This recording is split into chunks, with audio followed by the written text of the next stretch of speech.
উৎসবের শহর কৃষ্ণনগরে যখন রাতের আলোয় গণপতি নিরঞ্জনের উদ্দেশ্যে জলঙ্গি নদীর তীরে এগিয়ে চলে, তখন অনেকটা শহরের রাজপথে রাতের আলোয় দৃশ্যটা ঠিক অনেকটা এইরকমই দেখা যায়।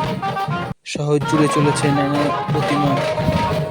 গণপতি প্রতিমা নিরঞ্জনের উদ্দেশ্যে এগিয়ে চলেছে জলঙ্গি নদীর তীরে, এবং একসাথে শহরের বেশ কয়েকটি গণপতি প্রতিমা রাজবাড়ি প্রদক্ষিণ করে একই সঙ্গে এগিয়ে চলেছে জলঙ্গি নদীর তীরে।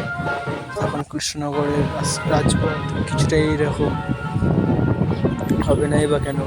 আমরা কৃষ্ণনগরবাসী, আমরা উৎসবকে বড্ড ভালোবাসি। আর শহরের উৎসব হবে আর ভিডিও তুলে ধরবো না বন্ধুদের জন্য? তাই তো বন্ধুদের জন্য ভিডিওর মাধ্যমে তুলে ধরলাম কৃষ্ণনগর শহরের গণপতি নিরঞ্জনের উৎসবটা কতটা চেটেপুটে আনন্দ করে কৃষ্ণনগরবাসী। আমরা তো কৃষ্ণনগরবাসী, আমরা তো উৎসব সেলিব্রেট করতে বড্ড ভালোবাসি।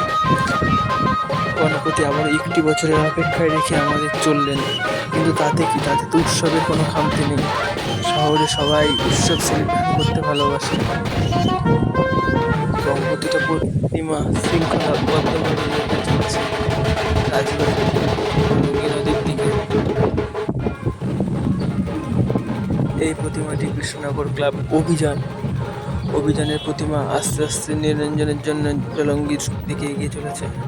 এবং সর্বশেষ যে প্রতিমাটি দেখছো, এটি কালকে শহরের ঐতিহ্য পরম্পরা বজায় রেখে সাং সহকারে বাদ্যযন্ত্র সহকারে এগিয়ে চলেছে প্রতিমা নিরঞ্জনের উদ্দেশ্যে শক্তিনগর মাঠ যুবকবৃন্দ।